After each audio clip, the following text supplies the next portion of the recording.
तो सुप्रभात बच्चों, आज हम पुनरावृत्ति करेंगे। आपको पूरा स्ट्रक्चर मालूम है जो क्वेश्चन पेपर आएगा हमारा,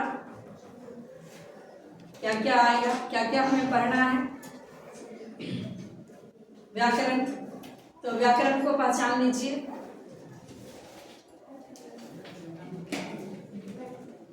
आज हम थोड़ा सिलेबस से हटके पढ़ाएंगे, लेकिन आपको आ सकता है, वो जानना बहुत जरूरी है। एक शब्द देख रहे हो व्याकरण, हम परिभाषा नहीं पूछेंगे कैसे बना है।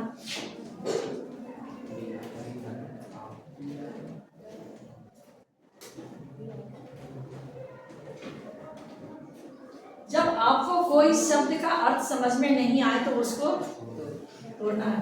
क्या करना है? अलग अलग करना है, ऑपरेशन करना है। ठीक है, डॉक्टर को बीमारी समझ में नहीं आता तो क्या करता है? अभी तो देख लेते हैं, बहुत सारे हमारी टेक्नोलॉजी बहुत एडवांस हो गए हैं तो पता चल जाता है। बी आम क्री अन, अब ये क्या है? उपसर्ग है। क्या है? ये भी क्या है? उपसर्ग है। ये क्या है? धातु है। धातु। और ये क्या है? प्रत्यय। यहाँ थोड़ा भाव हो गया है, आप देख लीजिएगा। हिंदी में और संस्कृत, चूंकि हिंदी व्याकरण जो हिंदी है वो संस्कृत का फॉलो करता है, क्योंकि सबसे ज्यादा शब्द हिंदी में किससे आए हैं? संस्कृत से आए हैं, जिसे तत्सम कहते हैं। और जो तत्सम से बिगड़ गया उसको क्या कहते हैं? तद्भव कहते हैं। तो ये उसको कहते हैं मूल शब्द को धातु और प्रातिपदिक। अब प्रातिपदिक और धातु क्या है उसको समझिए। प्रातिपदिक में संज्ञा और सर्वनाम आता है। प्रातिपदिक जो नाम है वह संज्ञा और सर्वनाम का, और धातु नाम है क्रिया का। अंग्रेजी में भी ऐसे ही पढ़ते हैं, noun pronoun and verb, root word, ऐसे ऐसे शब्द सुने हैं आप। तो ये क्री रूट वर्ड है, धातु शब्द है। इसका करोड़ शब्द रूप चलता है विभिन्न लकार में, हम वहां नहीं जाएंगे।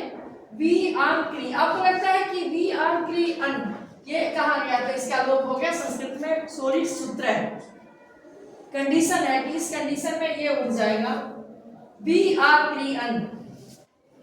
आपने संधि पढ़ा, याद है? कौन सी संधि है यहाँ? यण संधि है। ई आ क्या हो गया? य हो गया।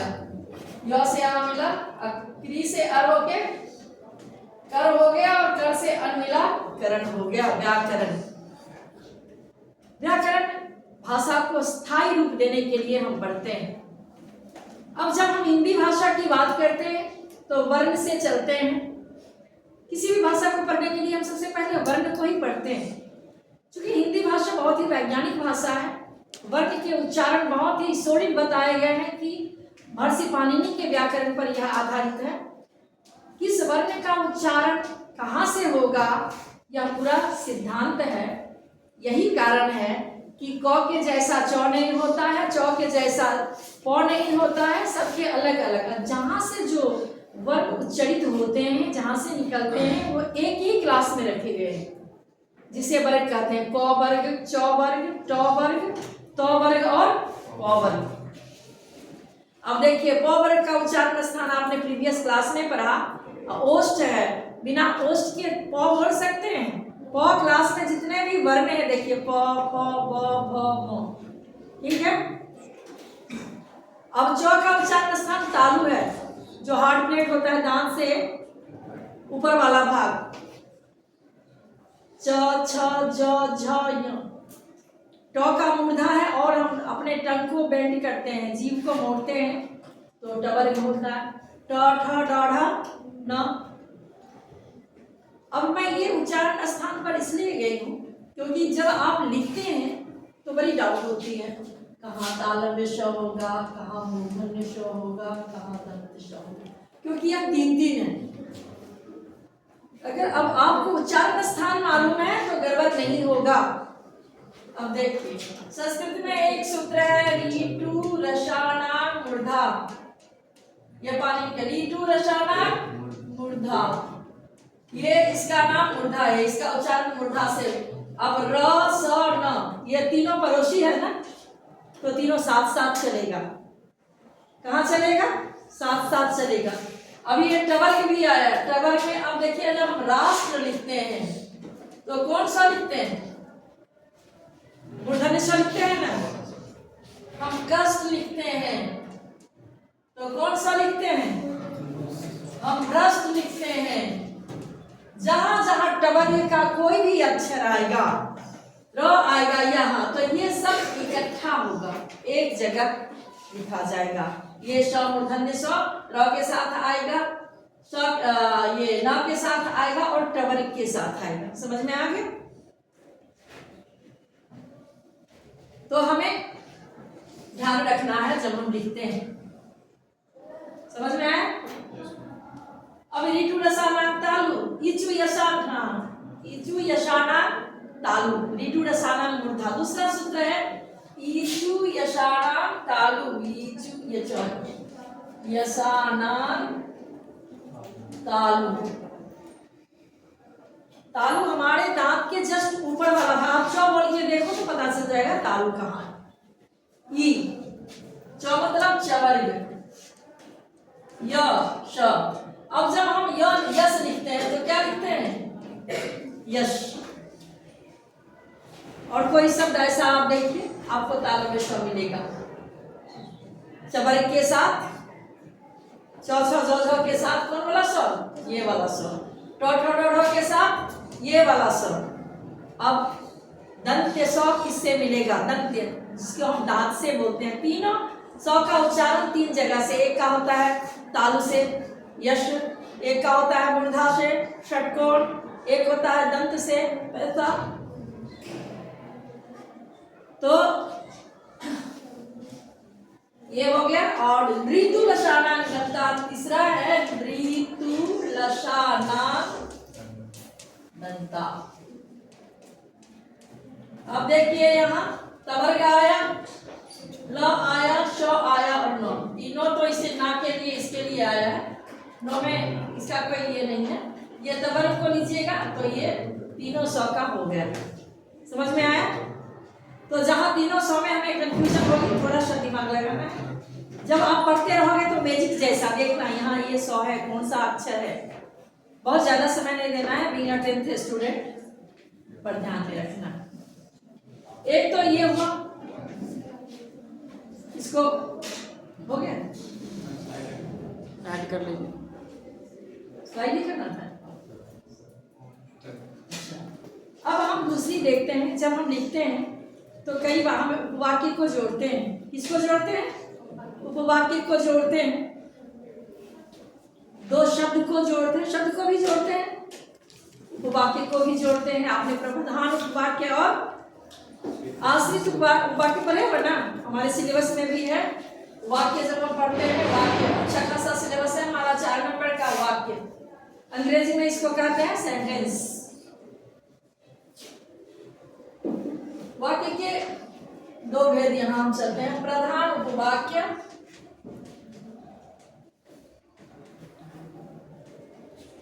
आश्रित उपवाक्य। अगर उप लगा है तो निश्चित रूप से वाक्य से छोटा होगा। जैसे प्रधानमंत्री से उप प्रधानमंत्री, मुख्यमंत्री से उप मुख्यमंत्री, प्राचार्य से उप प्राचार्य, पढ़ते हो ना, तो जस्ट थोड़ा सा। तो उपवाक्य वाक्य से कम होगा, छोटा होगा, कम अर्थ वाला होगा। तो जब दो प्रधान उपवाक्य में का एक ही भेद है और इसका आश्रित उपवाक्य का कितना भेद है, 3 भेद है। बताओगे कोई? Very good. संज्ञा उपवाक्य, विशेषण उपवाक्य, क्रिया विशेषण उपवाक्य। आप उपवाक्य नहीं पढ़े थे ना ध्यान से, क्रिया विशेषण उपवाक्य।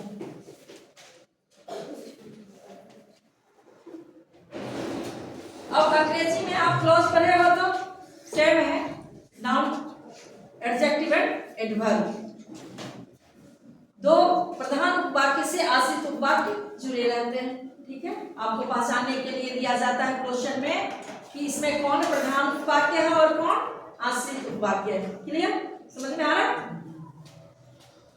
अब जब आप संज्ञा को पहचानोगे तभी तो संज्ञा उपवाक्य को पहचानोगे। हम संज्ञा बहुत बहुत छोटे क्लास से पढ़ते आ रहे हैं ना? यस और नो? हमने बचपन में पढ़ा, नाम को संज्ञा कहते हैं, बचपन से याद करते आ रहे हैं। किसी वस्तु, व्यक्ति, स्थान और भाव के नाम को क्या कहते हैं? संज्ञा कहते हैं। Noun is naming word. फिर आगे क्लास में आए तो पढ़े संज्ञा के 5 भेद होते हैं। व्यक्तिवाचक, जातिवाचक, भाववाचक, द्रव्यवाचक, समूहवाचक। देखो शब्द में ही अर्थ है। व्यक्ति यानी एक व्यक्ति की बात कर रहा है। जाति, जाति की बात कर रहा है, एक पूरा समुदाय की बात कर रहा है। भाव, बहुत तरह के भाव होते हैं। खुश होते हैं तो हंसते हैं, क्रोधित होते हैं तो एकदम जेस्चर बदल जाता है ना, आंख से दिखाई पड़ने लगता है कि बहुत क्रोध में है। जब परशुराम आते हैं, रे नृपबालक काल वशा बोलत तो ही न समार, धन ही समित पुरारी धन विदित सकल संसार। तो उनके आवाज से, उनके हाव भाव से हमारे मन के भाव किससे प्रकट होते हैं? हमारे हाव भाव से प्रकट होते हैं, हमारे जेस्चर से प्रकट होते हैं। बहुत सारे भाव हैं, तो उसका भी नाम क्या है? संज्ञा, द्रव्य, समूहवाचक, ये सब तो आप जानते ही। एक छोटा सा ट्रिक है, जब की से जुड़ा होना तो बस संज्ञा और वाक्य ध्यान देना। उसने कहा कि धरती गोल है, ये की जोड़ रहा है दो वाक्य को, तो वह संज्ञा वाक्य है। यह कोई व्याकरण का रूल नहीं है। हम लोग समझने के लिए छोटे छोटे एडहॉक रूल बना लेते हैं, अपने हिसाब से ट्रिक बना लेते हैं, बना लेते हैं। तो जब आपको वाक्य समझने में दिक्कत हो तो ध्यान देना, वाक्य को बार बार पढ़ना, समझ में आ जाएगा। विशेषण आप समझते हैं, सबसे पहले विशेषण को समझना है। आप बताओ बेटा, विशेषण किसे कहते हैं? संज्ञा या सर्वनाम की विशेषता। हाँ, हम पहचानते हैं, जो संज्ञा और सर्वनाम की विशेषता बताएगा वही विशेषण है। और विशेषण के लिए किसकी आवश्यकता होती है? विशेष्य की। किसकी? विशेष्य की। एक विशेष्य होना है, दूसरा विशेषण होना है। विशेष्य होगा तब ना विशेषण उसकी विशेषता बताएगा। हाँ? समझ रहे हैं? तो जो, जैसे, जब, तब ऐसे शब्दों से जुड़ा रहता है ना विशेषण। यह वही लड़का है जो 10वीं का छात्र है, कुछ अलग कर रहा है, क्वालिटी क्वांटिटी दिखा रहा है, तो आपको विशेषण समझ में आ जाएगा। आप एग्जाम्पल लेके रोज रोज प्रयास करने। कोई उदाहरण अगर आप लोग बोलना चाहें, कहीं कोई डाउट है इसमें? और क्रिया विशेषण आपको वाच्य में, वाक्य में, पद परिचय में हर जगह इन चीजों की जरूरत पड़ेगी। संज्ञा, सर्वनाम विशेषण, क्रिया विशेषण, सॉरी क्रिया विशेषण, अव्यय। समझ रहे हो? अव्यय का पहला भेद क्या है? क्रिया विशेषण। क्या है? ध्यान, एकदम ध्यान से, कि जो शब्द कभी चेंज नहीं होता, चाहे कोई काल में लिखो, कोई लिंग में लिखो, कोई वचन में लिखो, जो शब्द कभी चेंज नहीं होता है वह क्या है? अव्यय है। अब अव्यय में अलग अलग क्राइटेरिया है, अलग अलग अव्यय के भेद हैं। ठीक है? जब आप पद परिचय लिखने के क्रम में अव्यय लिख दो, एक भेद लिख दो। भेद अगर नहीं आ रहा है तो कोई बात नहीं, लेकिन क्रिया विशेषण से एक प्रश्न रहेंगे। एक उपवाक्य वाला भी प्रश्न कभी कभी पूछता है। अभी प्री बोर्ड में आया था ना, उपवाक्य या वाक्य पहचानना था, प्रधान वाक्य या वाक्य पहचानने वाला प्रश्न था। किसी को दिक्कत हुआ था उस प्रश्न में? बहुत बढ़िया। तो आपने इसे देखा, समझ गया? मैं लगता है बेल बज गई क्या? तो हम दूसरे दिन पुनरावृत्ति के